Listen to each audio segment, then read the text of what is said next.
Hello everyone, स्वागत है आप सभी का आज के इस नई वीडियो में। और आज हम डिस्कस करने वाले हैं मॉर्फोमेट्रिक एनालिसिस का लास्ट पार्ट होगा ये। हमने इससे पहले काफ़ी सारे पार्ट किए और आज ये लास्ट पार्ट होने वाला है, जिसमें आपको इसके बाद कभी भी दोबारा मॉर्फोमेट्रिक एनालिसिस में एनटीए यूजीसी नेट के लिए कभी कोई प्रॉब्लम नहीं होगी। जितने भी क्वेश्चन हैं ऐसे बन सकते हैं। मोर देन इनफ मैंने इस सीरीज में कवर किया है। आपको इसकी आज इवनिंग तक कंप्लीट पीडीएफ मॉर्फोमेट्रिक एनालिसिस की अपलोड कर दी जाएगी, जो हमारा टेलीग्राम मेन चैनल है। जिनको नहीं पता है, लिंक डिस्क्रिप्शन में दिया हुआ है और मैं आपको भी दिखा भी दूंगा। चलिए बढ़ते हैं आगे बिना किसी देरी के। मेरी प्रोफाइल एंड अकेडमी पर आप चाहें तो फॉलो कर सकते हैं। और आप सभी के लिए एडवांस कोर्स ऑन ज्योग्राफी 2022 के लिए बैच नए शुरू हो रहे हैं, इसमें आप ज्वाइन कर सकते हैं। सारी जानकारी आपको वीडियो में जाइए, ये थंबनेल वाली वीडियो में, इसका लिंक नीचे डिस्क्रिप्शन में है, जाके देख सकते हैं। और ये हमारा चैनल है आप सभी के लिए। हम पूरी सीरीज चला रहे हैं, तो इस प्लेलिस्ट में आपको, अगर आप प्लेलिस्ट में जाके चेक करेंगे तो आपको ये सीरीज मिल जाएगी इस नाम से, आपका unit 9 geography technique for JRF in 2021। Okay, models and theories की ये प्लेलिस्ट है। ये मेरे बारे में कुछ बातें हैं, यहाँ पर मैं इसको आज अपलोड करने वाला हूँ। यहीं पर नहीं, बल्कि अब मैं यहाँ पर भी अपलोड करने वाला हूँ। ये हमारा चैनल है, ये मेन चैनल है, और ये आपका डिस्कशन ग्रुप है, टेलीग्राम ग्रुप डिस्कशन ग्रुप है ये। व्हाट्सअप ग्रुप फुल हो चुका है, जिसको भी आप ज्वाइन करना है वो यहाँ पे ज्वाइन कर सकते हैं, तभी जाके आपको नोट्स वगैरह मिलेंगे यहाँ पर। और आपको अगर पेड ग्रुप से कोई जानकारी चाहिए तो मेरा व्हाट्सअप नंबर है, ये हमारा पेड ग्रुप है, ये मेरा इंस्टाग्राम प्रोफाइल है, आप चाहे तो फॉलो कर सकते हैं। आपको क्या क्या यहाँ पर एडवांस कोर्स में मिलने वाला है, सारी चीज़ मैं बताऊंगा। इससे पहले देखिए, हमने जो भी चीज़ें सिलेबस के अंदर लिखी हुई है मॉर्फोमेट्रिक एनालिसिस में, वो सब तो हमने कवर की ही है, लेकिन उसके अलावा भी बहुत सारी चीज़ें कवर की है। आपको पता है, हमने लीनियर एस्पेक्ट में भी 8 मेथड पढ़े हैं, हमने एरियल एस्पेक्ट में भी 8 मेथड पढ़े हैं, और हमने रिलीफ एस्पेक्ट के आज जो 8 मेथड्स हैं उनको कंप्लीट करने वाले हैं। 5 कल कर दिए थे और 3 आज करने वाले हैं। तो हमने ऑर्डरिंग ऑफ स्ट्रीम कर लिया है, बाइफरकेशन रेशियो कर लिया है, ड्रेनेज डेंसिटी कर लिया है, ड्रेनेज फ्रिक्वेंसी भी कर लिया है, और बेसिन सर्कुलरिटी रेशियो। ये हम जब एरियल एस्पेक्ट पढ़ रहे थे, आपको याद होगा, तो वहां पर एक बेसिन का जो शेप है, बेसिन का शेप, इस रिलेटेड सवाल भी आया था, A/L² करके। अभी जो रिसेंटली एग्जाम में आया था क्वेश्चन, इसका फॉर्मूला क्या है बेसिन का, अगर आपको एरिया कैलकुलेट करना है तो इसका ये फॉर्मूला था। तो उसी समय पर हमने बेसिन सर्कुलरिटी रेशियो का फॉर्मूला पढ़ा था, जो कि मिलर के द्वारा दिया गया फॉर्मूला है।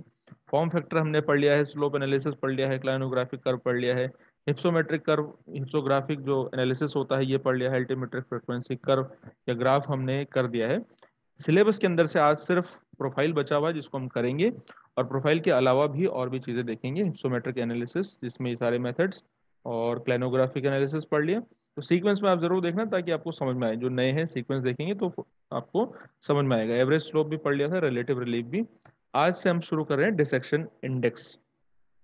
ठीक है, डिसेक्शन इंडेक्स को हिंदी में बोलते हैं घर्षण सूचकांक। ठीक है, एक बार मैं आपको दिखा देता हूँ पहले आज हम क्या क्या करने वाले हैं। डिसेक्शन इंडेक्स हम पढ़ेंगे आज अच्छे से। लॉ ऑफ चैनल स्लोप, और जितना मैं आपको इस पीडीएफ के अंदर दे रहा हूँ उससे बाहर आपको पढ़ने की कोई भी जरूरत नहीं, बिल्कुल नहीं। जितना इसके अंदर लिखा है आएगा, इसी के अंदर से आएगा, नहीं आएगा तो नहीं आएगा। ठीक है, तो आपने जितना पढ़ा ये मोर देन इनफ है। ओके, इसके बाहर आपको कुछ भी करने की आवश्यकता, इसके बाहर आपको बस पीवाईक्यू सॉल्व कर रहे हैं। पीवाईक्यू में आप जानते हो कि इससे आसानी सवाल आते हैं। और अगर आपको इसकी हिंदी प्रॉब्लम हो रही है, हिंदी तो देखो मैं बोलता ही हूँ, आपको पेड बैच में हिंदी इंग्लिश दोनों मिल जाएगी, तो आप पेड बैच ज्वाइन कर सकते हैं। वरना मैं हिंदी तो बता ही रहा हूँ, आपको समझ में आ ही रहा होगा। कोई भी प्रॉब्लम होती है तो आप मुझे कमेंट सेक्शन में लिख सकते हैं। वैसे तो कोई प्रॉब्लम होगी नहीं, वैसे मैं आसान भाषा में समझाने का प्रयास करता हूँ पूरा। फिर प्रोफाइल हम समझेंगे, प्रोफाइल क्या होती है, डायग्राम वगैरह सब लगे हुए हैं, कोई आपको प्रॉब्लम नहीं होने वाली है। ठीक है, और जो भी देखिए फीडबैक देते हैं उनका बहुत बहुत शुक्रिया। आप सभी फीडबैक दिया करें, तब जाके मैं और ज़्यादा से ज़्यादा इम्प्रूवमेंट करूँगा कि आपको कहाँ पर प्रॉब्लम हो रही है, कहाँ पर आपको अच्छा समझ में आ रहा है। तो तभी जाके मुझे आपकी वीकनेस का पता लगेगा, जब आप फीडबैक अपने देंगे। ठीक है, तो ये फीडबैक आपके लिए है। आप मुझे फीडबैक देंगे, मैं आपके हिसाब से उसको थोड़ा सा चेंज कर पाऊंगा। समझ रहे हैं मेरी बात? तो डिसेक्शन इंडेक्स का मतलब होता है घर्षण सूचकांक। घर्षण सूचकांक क्या होता है, ये इसको एक्सप्रेस किया जाता है, ये एक रेशियो है of the maximum relative relief and maximum absolute relief. ठीक है, या फिर हम इसको कह सकते हैं कि किसी भी, कोई भी अगर धरातल का क्षेत्र है, उस क्षेत्र में, प्रति इकाई क्षेत्र में, जो अधिकतम और न्यूनतम उच्चावच के बीच का अनुपात है, तो मैक्सिमम ऊंचाई कितना है और मिनिमम ऊंचाई कितना है, मैक्सिमम रिलेटिव रिलीफ और मैक्सिमम जो एब्सोल्यूट रिलीफ है, दो क्रमागत। जैसे यहाँ पर इसको इस फॉर्मूले से, अब जब भी कोई चीज चाहे आपको ऐसे समझ में नहीं आ रही ना डायरेक्टली, तो आप क्या काम करिए, उसका फॉर्मूला देख लीजिए। यहाँ पर लिखा हुआ है R A minus P A, dissection index R A minus P A बटे गया पी ए गुणा 100। गुणा 100 क्यों? क्योंकि परसेंटेज में निकालना होगा। आर ए का मतलब है real area between two successive contour. ये दो कॉन्टूर्स हैं, ये मान लीजिए 50 मीटर की कॉन्टूर है, और ये मान लीजिए कि 50 मीटर का डिफरेंस है, तो ये 100 मीटर की कॉन्टूर है। हमने ऐसे क्या अज्यूम, ओके। तो रियल एरिया इन दोनों के बीच में कितना स्क्वायर मीटर एरिया होगा, ठीक है, कितना इसके अंदर रियल एरिया है बिटवीन टू सक्सेसिव कंटूर, और उसको माइनस करना है हमें जो हमने प्रोजेक्ट किया है, projected area between the same contour. जो हमने इसी बीच में जो प्रोजेक्ट किया हुआ एरिया है, इसको माइनस कर देंगे तो हमारे सामने निकल के आ जाएगा ये आपका डिसेक्शन इंडेक्स, कितना एरिया उससे डिसेक्ट हुआ है, घर्षण हुआ है, ठीक है। अब यहाँ पर ये स्लाउड्स का नाम है, ये एक स्कॉलर हैं, इन्होंने 1936 में एक शब्द यहाँ पर इस्तेमाल किया है। मैं इसको एक मिनट इरेज कर देता हूँ ताकि आपको आसानी से दिख जाए, ठीक है।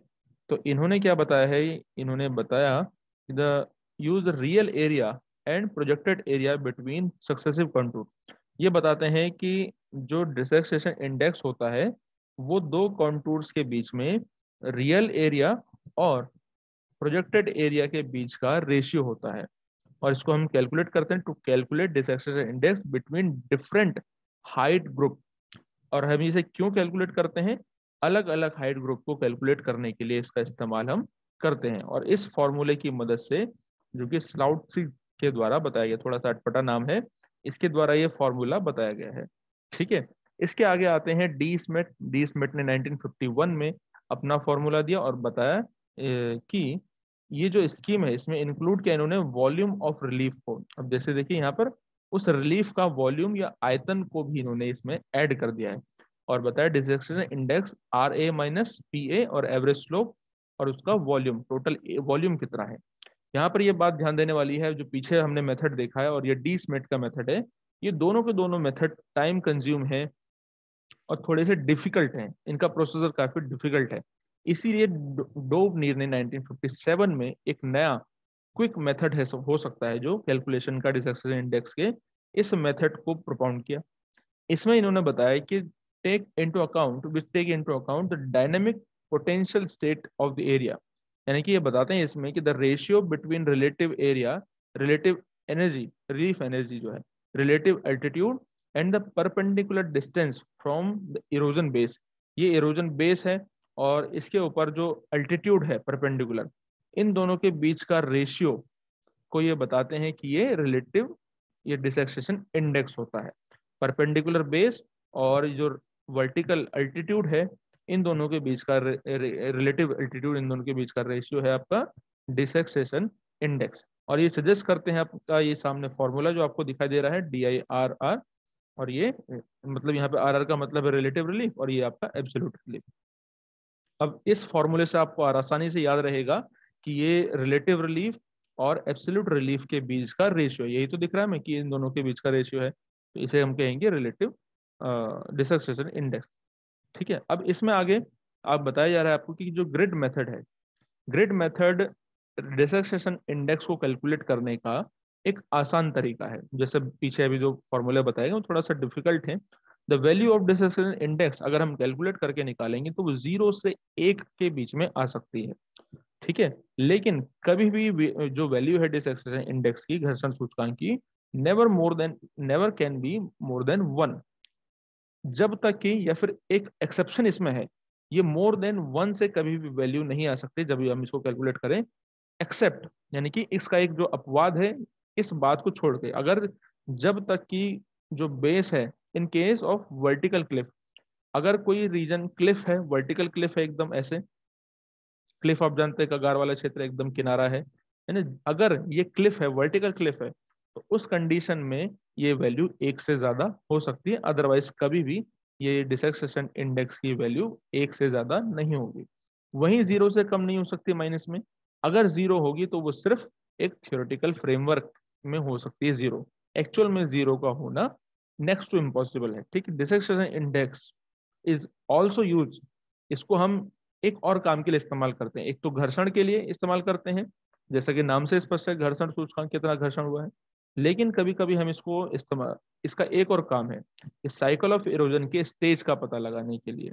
इससे पहले हमने कल एक मेथड देखा था जिसमें हम साइकिल ऑफ इरोजन को डिटरमाइन करते थे, उसका कमेंट सेक्शन में नाम लिखिए आप, ठीक है। लेकिन हम इस डिसक्सेशन इंडेक्स का भी साइकिल ऑफ इरोजन को इस्तेमाल करते हैं, उसके स्टेज का पता लगाने के लिए इसको इस्तेमाल करते हैं कि ये कोई भी पर्टिकुलर ड्रेनेज बेसिन है वो ओल्ड स्टेज में है, मेच्योर में है, या यंग स्टेज में है। अगर डिसक्सेशन इंडेक्स की वैल्यू 0.1 आई है, 0.1 का मतलब 10% है, तो वो लेस देन 10% है, तो वो ओल्ड स्टेज में है। अगर वो 0.1 से 0.3 यानी कि 10 से 30% के बीच में है, तो वो मेच्योर स्टेज में है। अगर वैल्यू मोर देन 0.3% या 30% के ऊपर है, 0.3 या 30% के अबव है, तो वो यंग स्टेज में कहा जाएगा। द वैल्यू ऑफ डिसक्सेशन इंडेक्स को इन्हीं सब आधारों पर अगर हम एक ग्रिड के 1 स्क्वायर किलोमीटर के एरिया के डायमेंशन में अगर हम देखें, तो इन्हें हम 5 कैटेगरीज में डिवाइड कर सकते हैं। एक्सट्रीमली लो डिसक्सेशन इंडेक्स 0 से 0.1 के बीच में, लो डिसक्सेशन इंडेक्स 0.1 से 0.2 के बीच में, मॉडरेट डिसक्सेशन इंडेक्स 0.1 से 3 के बीच में, 0.3 के बीच में, हाई डिसक्सेशन इंडेक्स 0.3 से 0.4 के बीच में, और finally very high dissection index more than 4%। फिर इसके बाद ऐसी जो डाटा हमारे पास प्राप्त हुए हैं, आइसोप्लेथ मैप बनाया जा सकता है। आइसोप्लेथ आप जानते हैं क्या होता है। आइसोप्लेथ का मतलब होता है, आइसोप्लेथ बेसिकली लाइन होती है जो कि सेम वैल्यू वाले प्लेसेस को मिलाती हैं। आइसोप्लेथ मतलब सममान रेखा, समधन मान, एक मान वाले क्षेत्रों को मिलाने वाली रेखा को सममान रेखा या आइसोप्लेथ मैप कहते हैं। आई होप आपको समझ में आ गया होगा, ठीक है। इसके बाद देखिए आगे आता है law of channel slope. Law of channel slope क्या होता है, तो यहाँ पर लिखा है the ratio of vertical drop to the horizontal distance. पानी ऊपर से नीचे की तरफ गिर रहा है, जो वर्टिकल ड्रॉप है पानी का, या फिर आप कह सकते हैं इसको कि नदी के जलमार्ग या जलधारा ढाल भी हम इसे हिंदी में कह सकते हैं, जलमार्ग का ढाल नियम, जल मार्ग का ढाल नियम इसे हम कहते हैं। तो इसका मतलब होता है जलधारा का जो अनुदैर्ध्य मार्ग में, अनुदैर्ध्य मार्ग के सहारे क्षैतिज रेखा, क्षैतिज दूरी एवं लंबवत दूरी, लंबवत यानी कि जो वर्टिकल है, वर्टिकल ड्रॉप है पानी का, इसके अनुपात को प्रदर्शित करता है, ठीक है। ये मान लीजिए ये हॉरिजॉन्टल डिस्टेंस है, अभी आपको पीछे यहाँ पर दिखाई देगा। जैसे ये देखिए इधर आपको क्या दिख रहा है, ये वर्टिकल एक ड्रॉप दिख रहा है, और नीचे आपको क्या दिख रहा है, ये चैनल का लेंथ, लंबाई, डिस्टेंस, ठीक है, इधर आपको दिखाई दे रहा है। अब इसमें जो एंगल है इन दोनों के बीच का, कितना एंगल बन रहा है, इसको डिफाइन करने के लिए हम लॉ ऑफ चैनल स्लोप का इस्तेमाल करते हैं।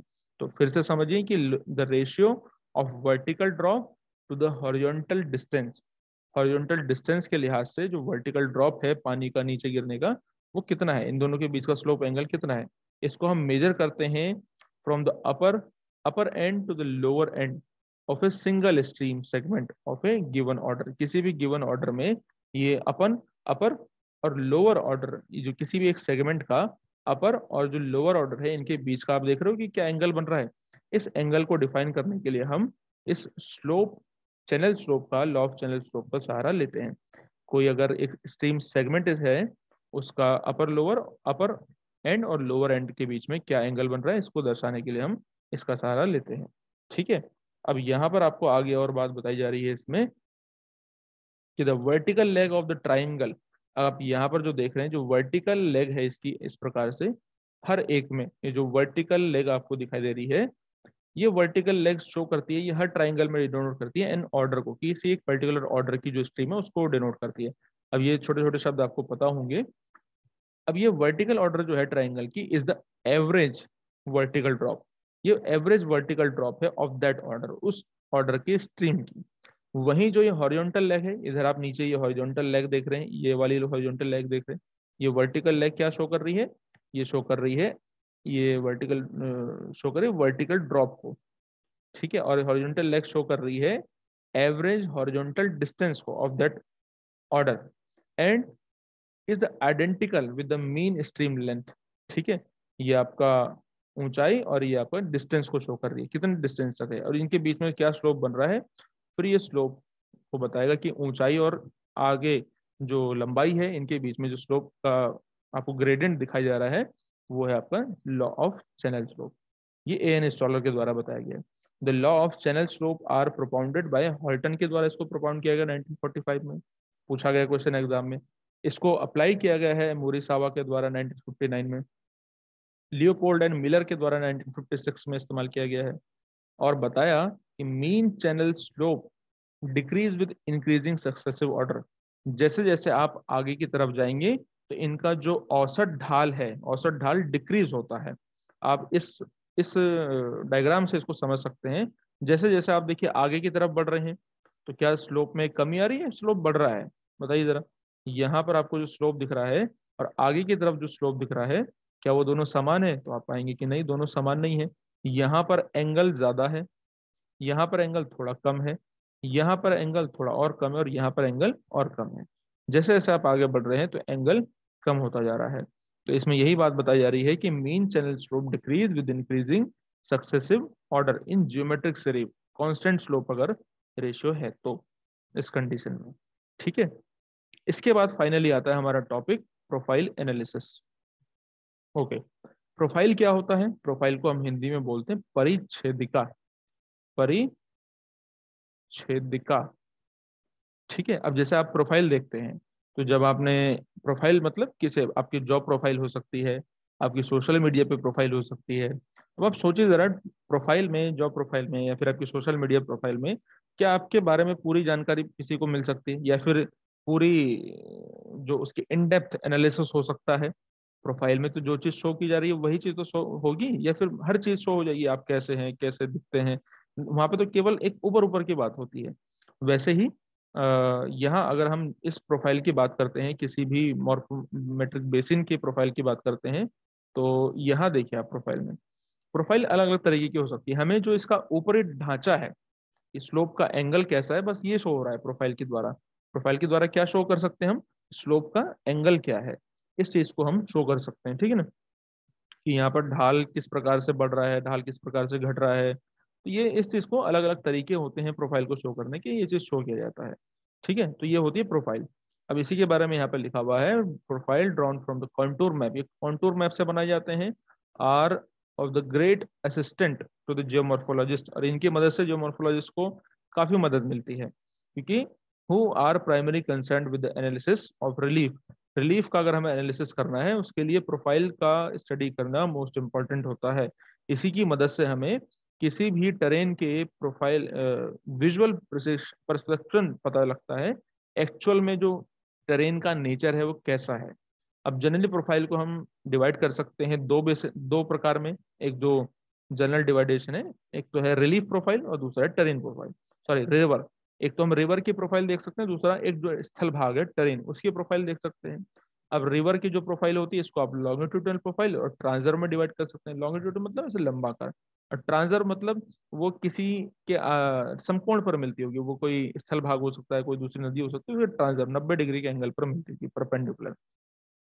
अब जो दूसरा टेरेन प्रोफाइल होती है, ये ज्यादा इंपॉर्टेंट है। टेरेन प्रोफाइल आपका स्थल भाग की, वो चार कैटेगरीज में हम उसे डिवाइड कर सकते हैं। पहला है सीरियल प्रोफाइल, दूसरा है सुपर इम्पोज प्रोफाइल, तीसरा है प्रोजेक्टेड प्रोफाइल, और चौथा है कंपोजिट प्रोफाइल।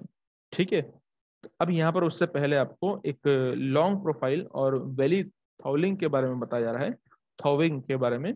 ये एक विविड पिक्चर हमारे सामने देता है, जिससे हमें पता लगता है ब्रेक इन लॉन्गिट्यूडनल प्रोफाइल और लॉन्गिट्यूडनल कोर्स के कहाँ पर लॉन्गिट्यूडनल कोर्स में। जैसे मैं आपको पिक्चर के माध्यम से समझाता हूँ। इसकी पिक्चर कहाँ गई? ओ ओ, पिक्चर लगाना रहिए, चलो कोई बात नहीं, मैं आपको बता देता हूँ ऐसे ही। जब ये आएगा आपके सामने तो पिक्चर लगी हुई होगी, मैं इसमें पिक्चर ऐड कर दूंगा। ठीक है, चलिए कोई बात। देखिए क्या होता है कि कोई रिवर है, जैसे मान लीजिए ये एक पूरे रिवर का कोर्स है। इसका लॉन्गिट्यूडनल प्रोफाइल का मतलब क्या होगा?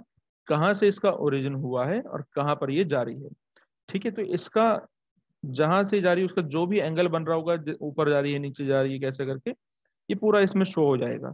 ठीक है ना, और इसमें ये भी शो होगा इसका जो जिस कोई ना कोई बेस तो होगा, इसके ऊपर रिवर फ्लो कर रही है, लेकिन इसके कोई ना कोई बेस तो होगा ना, उसी के ऊपर तो फ्लो करती होगी। अब उस बेस में कहाँ पर निक पॉइंट है, कहाँ पर इसमें रेजुवेंशन का हेड है, पॉलीसाइक्लिक नेचर का हमें इसका पता लग जाएगा, लैंडफॉर्म के डेवलपमेंट का। ये सारी जानकारियां हमें लॉन्ग प्रोफाइल या लॉन्गिट्यूडनल प्रोफाइल से पता लग सकती है किसी भी रिवर के।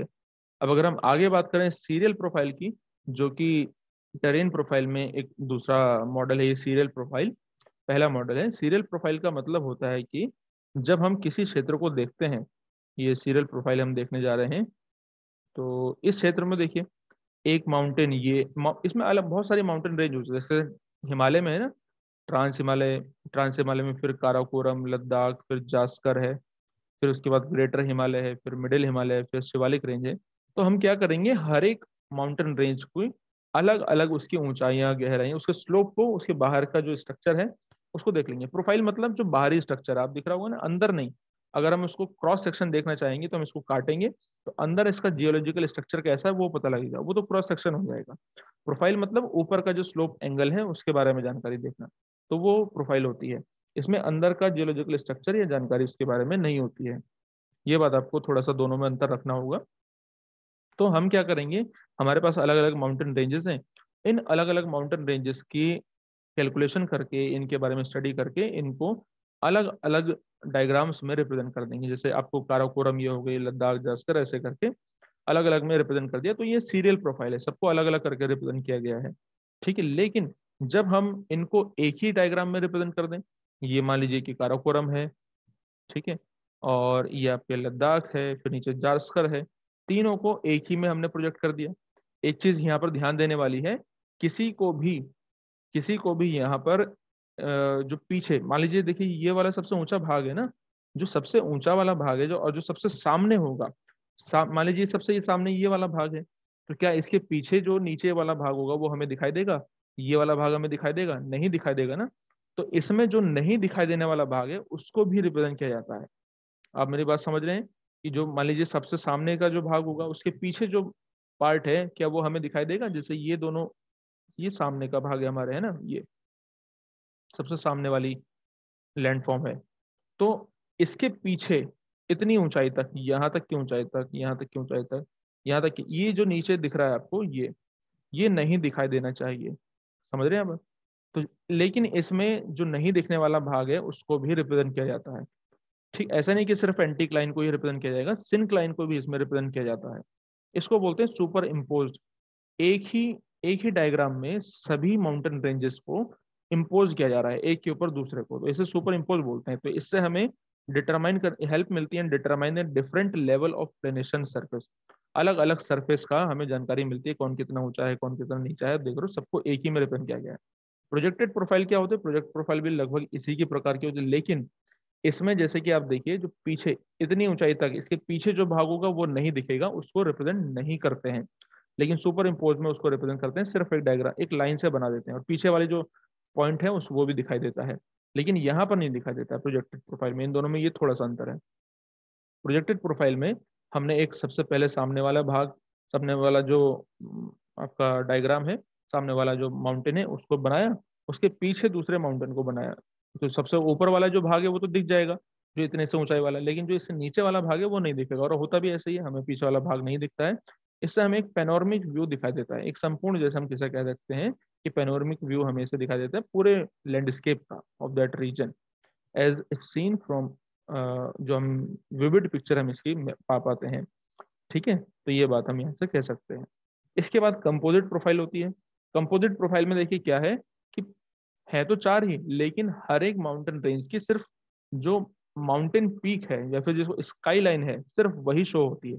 जैसे आप यहाँ पर देखिए, इस चीज को शो किया जा रहा है इसमें, बस ये जो स्काई लाइन है सबसे ऊंचा वाला भाग है, बस इसी को शो कर रहे हैं। बाकी जो नीचे वाला भाग है, नीचे वाला भाग उसको रिप्रेजेंट नहीं किया जाता, इसको शो किया जा रहा है, देखा है आपको? ये वही में इसे बोलते हैं कंपोजिट प्रोफाइल। ये सबके मिला जुला के बनी एक प्रोफाइल होती है। ये रिप्रेजेंट करती है सिर्फ highest path the summit level. Summit level मतलब जो शिखर भाग है, उनके सिर्फ हाईएस्ट भाग को ही ये रिप्रेजेंट करती है। अगर हम दूर से देखेंगे तो सिर्फ वो ऊंचाई वाला भाग ही दिखाई देगा, उसी को इसमें रिप्रेजेंट किया जाता है। तो ये होती है कंपोजिट प्रोफाइल। ये प्रोफाइल के चार प्रकार रहे हैं। ठीक है, तो ये मॉडल हो चुका है इसका कंप्लीट। अब आपकी मॉर्फोमेट्रिक एनालिसिस हो गई है कंप्लीट। मैं उम्मीद करूंगा कि आपको इससे लाभ हुआ होगा, आपको सारी चीजें समझ में आ गई होंगी। कोई समझ में नहीं आया तो आप मुझे बता सकते हैं, अपने फीडबैक दे करके जाइएगा, और फीडबैक में लिखिएगा कि आपको कैसा लगा, समझ में आया नहीं आया। इसके जो नोट्स हैं, नोट्स आपको आज इवनिंग तक हमारे टेलीग्राम चैनल, फ्री वाले में भी पेड वाले में, सब में अपलोड कर दी जाएंगी, तो वहां से आप इनको पढ़ सकते हैं। अब इसके बाद हम नेक्स्ट सीरीज स्टार्ट करेंगे। नेक्स्ट सीरीज जो अब स्टार्ट होने वाली है वो है रिमोट सेंसिंग की, रिमोट सेंसिंग एंड GIS की, ज्योग्राफिकल इंफॉर्मेशन सिस्टम। पहले हम रिमोट सेंसिंग पढ़ेंगे, फिर उसके बाद हम ज्योग्राफिकल इंफॉर्मेशन सिस्टम को पढ़ेंगे।